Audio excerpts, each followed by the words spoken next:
Thank you for joining us for this afternoon's session.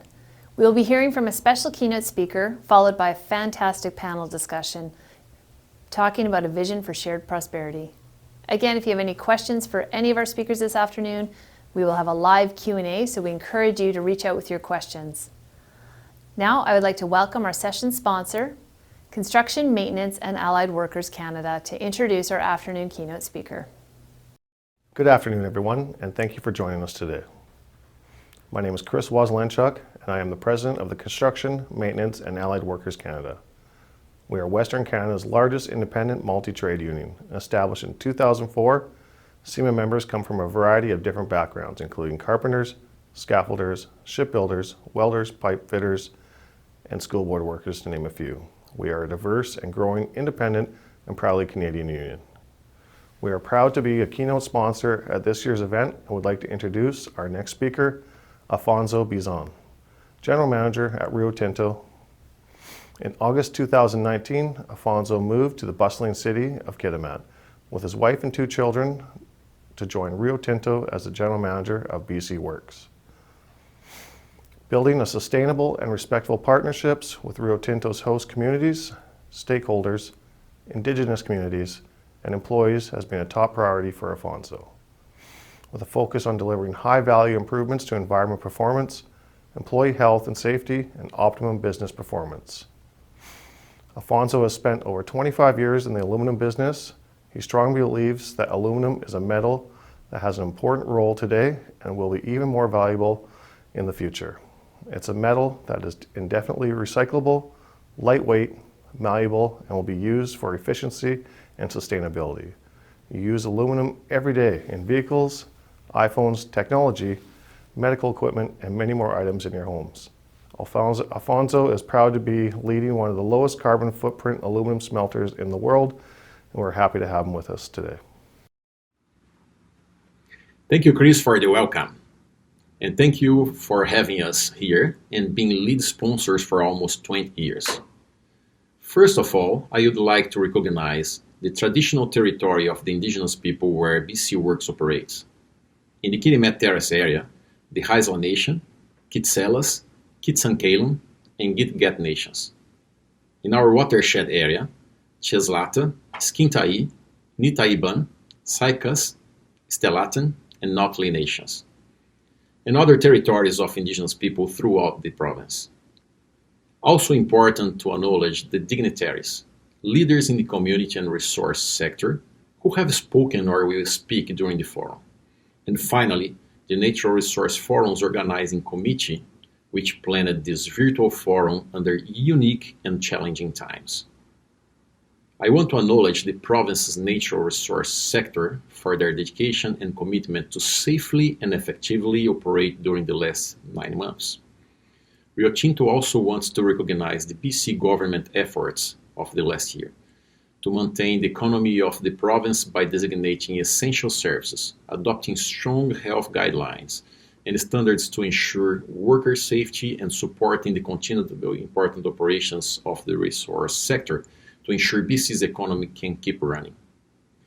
Let me start my remarks today by stating that over the 66 years, our 1,000 dedicated workers, over 500 contractors, and our management team have strived to maintain the integrity and safe running of our operations, which includes the Nechaco Reservoir, the 16 kilometers tunnel through Mont du Bois, the green hydro generating facility at Quemano, and an 85 kilometers transmission line. All of this to support our state-of-the-art 420,000 tons aluminum smelter in Kitimat that was fully modernized a few years ago. I'm very proud of the operation we have been able to build in BC in that last few years. BC Works has also reduced our environmental footprint by 50%, and we are now one of the lowest, if not the lowest, carbon footprint smelters in the entire world. In fact, Rio Tinto is investing $1 billion over the next 5 years to assist in reducing our climate change objective for net zero from operations by 2050. Over the last 10 months, we all have had additional challenges due to the pandemic. You may not know this, but the aluminum we produce is used to manufacture N95 masks, oxygen bottles, and ventilators, medical equipment and machines, making it essential to win the fight against COVID-19. In fact, aluminum is even used to assist in the development and the use of vaccines by being an adjuvant for COVID-19 vaccines. Adjuvant means to help and aid the vaccine to be distributed when taken. BC Works and Rio Tinto is very proud of our role in making products that are used every day, but especially products that can help save lives. Let me personally thank you for your assistance, patience, and support of our operations in this unique time. We could not have a continued safe and effective operation without your assistance. Thinking about our challenge of resilience, agility, and stability. Today I would like to talk about how we have had to be resilient and have had to be agile and we have worked hard to be stable.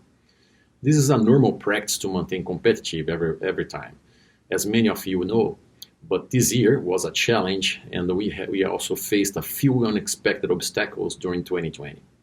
I want to share with you some of what our business faced and how we have had to be resilient and agile to maintain stability and ensure our over 1,000 employees can support their families, the over 500 contractors keep working, and for us to invest over $780 million into the BC economy. First point to say is about safety. As many times mentioned, safety is paramount to Rio Tinto. One thing that we cannot compromise is the safety of everyone that works in our production and distribution chain. While 2020 was such an unusual year, Rio Tinto BC Works has had its best safety performance ever, with absolutely no serious injury among our employees and contractors. Our employees' daily lives have obviously been impacted this year, and even so, we maintained a clear focus on safety and keeping our employees healthy and safe throughout the year. Our leaders spent a lot of time on the floor talking about safety. We increased our communications by adding regular COVID-19 updates, daily bulletins, poster boards, videos, and a variety of other messaging to everyone at the operations. COVID-19 itself forced us to work differently to ensure health guidelines and protocols were in place, while working hard to reduce instability and impacts in our teams, keeping everyone's time at site as normal as possible. Along with the numerous communications, we staggered shifts so not everyone started work at the same time, put restrictions on riding vehicles, redesigned and staggered break and change rooms, reviewed control rooms to keep people in a safe distance, implemented a policy to work from home, allowing staff to work from home if they are able to, and staggered staff in offices into 2 teams. This was not only important to maintain our operations, but we saw a lot of value to our employees to redesign their lives during this critical time, with little kids not going to childcare, and etc. I don't need to say how mental health was an important subject to all of us in the last many months. We learned a lot together, and I'm sure we still have a lot to learn. Another very important topic was our partnership to operate. We even upped our game by working even closer with our partners and communities this year. This was more critical than ever, and it taught us many lessons to improve relationships when we get back to normal. Resilience and moving forward. This year taught us to think differently, evaluate issues and the people differently than before. While face-to-face meetings with partners is important and vital to build relationships, it is possible to have meetings virtually to reduce interactions, but also saving time and travel costs. Rio Tinto stepped up this year with a specific fund, over $10 million US for North America, to support local communities with COVID-19 challenges. Some of those opportunities to help were, very quickly, we provide Northern Health with $50,000 to meet immediate needs of the crisis. We also assisted the local RCMP and Dentists Association to fit test and provide masks that they can use at the jobs. iPads to Northern Health are being provided to long-term care facilities so residents can communicate with their families. Masks, gowns, face shields, gloves, and other supplies were donated to the hospitals to help with shortfalls. We provided greenhouses to First Nation communities in the watershed and planter boxes at the Haisla Nation. This not only provided fresh food in this critical time to many of them, but also allowed community members to do something outside in a sustainable manner. We also provided funding in Terrace and Vanderhoof to help with supplying food in schools and backpacks of food for children to take home if their families in need.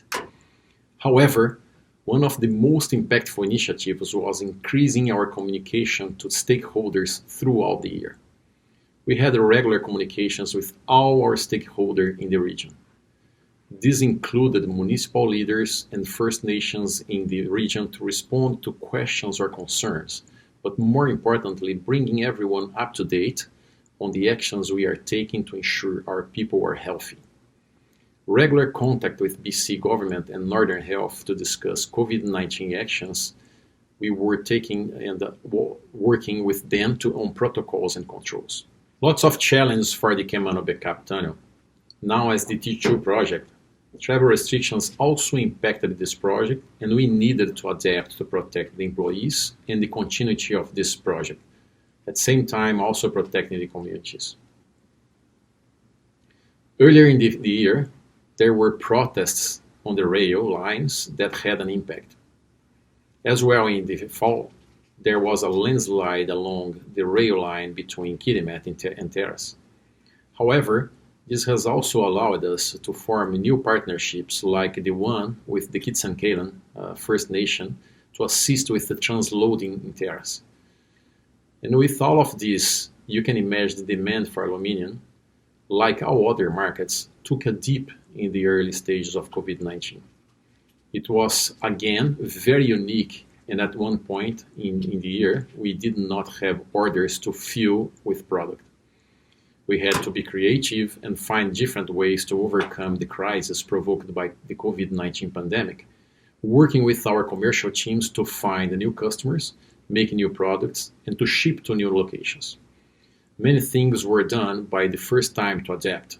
For the first time ever, we used a barge to ship products. For the first time ever, we put 700-pound ingots in vessels.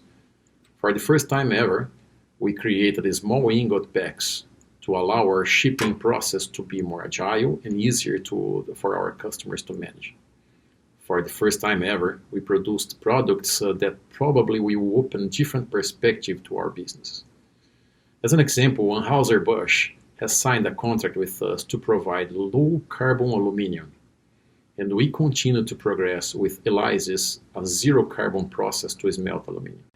This all proved to our teams, to our leaders, and to me that when we all work together, we can find solutions to anything. Never before have we been forced to be as resilient or as agile to ensure our stability to provide well-paying jobs, economic spin-offs in the region, and the products that we use every day. We have also made a conscious decision to reimagine aluminum.